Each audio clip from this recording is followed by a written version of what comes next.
Central government जो है parliamentary supremacy और प्रिविलेजेस के खिलाफ ये काम करते हुए मीडिया को इन्फॉर्म कर रही है और पार्लियामेंट को इन्फॉर्म नहीं कर रही है। मीडिया में जो लिखा गया है वो इस बात को बताता है कि मोदी हुकूमत वक्फ बोर्ड की ऑटोनॉमी को छीनना चाहती है। बीजेपी शुरू से वक्फ बोर्ड्स और वक्फ की प्रॉपर्टीज़ के खिलाफ रही है।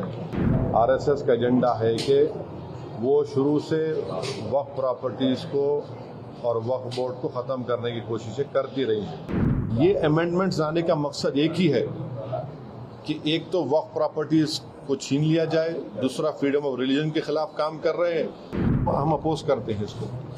सबसे पहली बात तो यह है कि जब पार्लियामेंट सेशन में है तो सेंट्रल गवर्नमेंट जो है पार्लियामेंट्री सुप्रीमेसी और प्रिविलेजेस के खिलाफ ये काम करते हुए मीडिया को इन्फॉर्म कर रही है और पार्लियामेंट को इन्फॉर्म नहीं कर रही है।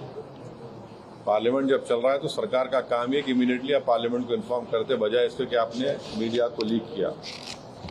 अब जो मीडिया ने रिपोर्ट किया उसकी बुनियाद पर मैं ये कह सकता हूँ कि ये जो प्रपोज अमेंडमेंट्स है, जो मीडिया में जो लिखा गया है, वो इस बात को बताता है कि मोदी हुकूमत वक्फ बोर्ड की ऑटोनॉमी को छीनना चाहती है और वो इंटरफेयर करना चाहती है वाकिफ के मंशे के खिलाफ कि किस तरह से उस वक्फ की प्रॉपर्टी को चलाया जाए, और ये खुद फ्रीडम ऑफ रिलीजन के खिलाफ है, नंबर 1। दूसरी बात यह है कि बीजेपी शुरू से वक्फ बोर्ड्स और वक्फ की प्रॉपर्टीज़ के खिलाफ रही है और इनका एक हिंदुत्व का एजेंडा है, आरएसएस का एजेंडा है कि वो शुरू से वक्फ प्रॉपर्टीज़ को और वक्फ बोर्ड को ख़त्म करने की कोशिशें करती रही हैं। तीसरी बात यह है कि अब जो मीडिया के रिपोर्ट्स के ऊपर मैं अपना ये रिएक्शन दे रहा हूँ कि एक बार किसी प्रॉपर्टी को वक्फ डिक्लेयर कर दिया गया तो हमेशा वक्फ रहता है। तो वक्फ एक्ट जो है 54 का है और 96 का है, जो 96 के एक्ट तो 2013 में अमेंड किया गया। वो सर्वे कमिश्नर को पावर्स देता है और सर्वे कमिश्नर को अपॉइंट कौन करती है? State government. तो सर्वे कमिश्नर वक्फ प्रॉपर्टीज आइडेंटिफाई करता, उसके बाद लिस्ट ऑफ वक्फ प्रिपेयर होती है सर्वे कमिश्नर की तरफ से, और वो सर्वे कमिश्नर जो स्टेट गवर्नमेंट का अपॉइंटी है उसको स्टेट गवर्नमेंट को भिजाता और state government gazette notification issue करती है। तो गजीट नोटिफिकेशन खुद एक ऑफिशियल एक्ट है और अगर गजीट नोटिफिकेशन 1 साल तक चैलेंज नहीं होती तो वो फाइनल हो जाती है और नेचर ऑफ वक्फ हो जाता है। इसको ये लोग चेंज करना चाहते हैं, यानी जो पहले से वक्फ हो चुकी हैं प्रॉपर्टीज, अब दोबारा उनको एस्टैब्लिश करना पड़ेगा कि ये वक्फ है। ये इम्पॉसिबिलिटी है। दूसरी बात यह है कि गजीट का जो कंक्लूसिव नेचर है उसको आप डाइल्यूट करना चाह रहे हैं। मानिए अब कई लोग वक्फ की प्रॉपर्टीज में एंक्रोचर्स है, इलीगल तरीके से वहां पर है, तो इनको एक मौका मिल जाएगा कि वो वक्फ प्रॉपर्टीज को बोलेंगे कि हमारी प्रॉपर्टी है, प्राइवेट वक्फ की प्रॉपर्टी नहीं है। और कोई भी प्रॉपर्टी में ये झगड़े होते कहीं ना कहीं, तो उसको एक एंक्रोचर्स को एक मौका मिल जाएगा। तीसरा न्यूज रिपोर्ट ये बोलता है कि अमेंडमेंट इन एस्टेब्लिशमेंट और कंपोजिशन ऑफ वक्फ बोर्ड, तो ये एक्ट खुद ये बोलता है कि हर स्टेट में एक वक्फ बोर्ड होना चाहिए और बोर्ड रिस्पॉन्सिबल होगा उसके एडमिनिस्ट्रेशन और मैनेजमेंट ऑफ वक्फ प्रॉपर्टीज के लिए। अब अगर आप अमेंडमेंट करेंगे establishment and composition of Waqf board में तो एक एडमिनिस्ट्रेटिव क्योस होगा, loss of autonomy Waqf board का होगा, और ये गवर्नमेंट का जो कंट्रोल है वक्फ बोर्ड के ऊपर, गवर्नमेंट का कंट्रोल बढ़ेगा तो वक्फ के इंडिपेंडेंस पे बहुत बड़ा असर पड़ेगा।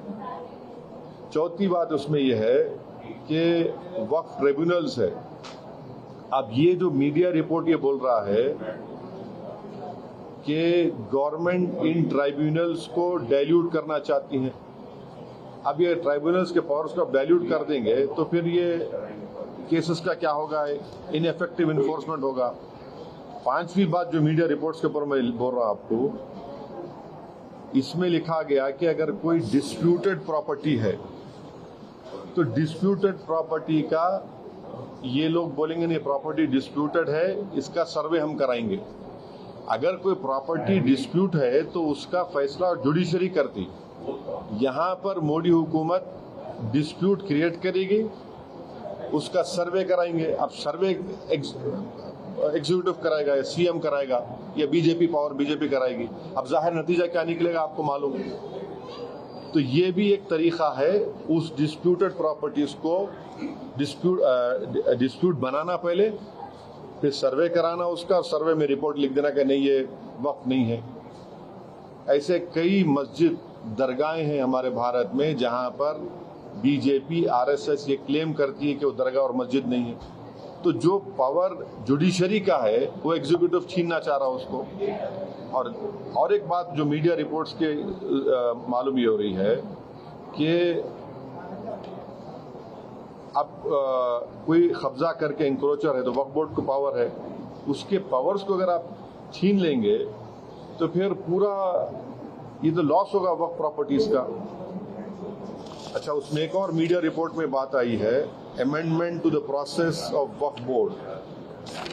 ये जो वाकिफ होता है वो अगर मेरी प्रॉपर्टी में बोलते हैं वक्फ बोर्ड को मैं दे रहा हूँ, मैं वक्फ कर वाकिफ हूँ, मुतवल्ली मैं रहूंगा किसी और, वो आप बोल रहे वो भी नहीं रहेगा। तो बेसिकली ऑल इन ऑल ये जो है ये पूरे इस तरह का, अगर ये मीडिया रिपोर्ट सही है तो मोदी सरकार ये चाह रही है कि पूरे वक्फ बोर्ड की प्रॉपर्टीज को छीन लिया जाए, इनको मुसलमानों से छीन लिया जाए। और वो थ्रेटन कर रहे हैं वक्फ की प्रॉपर्टीज का जो कंट्रोल है वक्फ बोर्ड्स के ऊपर, ताकि उसमें तमाम लीगल एम्बिग्युइटीज पैदा हो जाना, और इससे और वक्फ की प्रॉपर्टीज का नुकसान होगा। तो अब ये कंप्लीट सिस्टम को जब ये लोग अगर मीडिया रिपोर्ट्स सही है चेंज करना चाह रहे, उसमें कुछ ये करना चाहे, तो कोई भी आगे बढ़कर प्रॉपर्टीज को वक्फ नहीं करेगा। और आप देखेंगे कि कई मुसलमानों के मस्जिदें हैं, दरगाहें हैं जहां पर हिंदुत्व की ऑर्गेनाइजेशन आरएसएस बोलते कि नहीं है वो। तो ये अमेंडमेंट्स आने का मकसद एक ही है कि एक तो वक्फ प्रॉपर्टीज को छीन लिया जाए, दूसरा फ्रीडम ऑफ रिलीजन के खिलाफ काम कर रहे हैं, और डिस्प्यूट अगर है तो जुडिशरी डिसाइड करेगा, एग्जीक्यूटिव कैसा करेगा। तो ये चीजें हैं जिसका हम अपोज करते हैं इसको। न्यूज नेशन अब व्हाट्सएप पर खबरों के ताजा अपडेट के लिए न्यूज नेशन के इस क्यूआर कोड को स्कैन करें।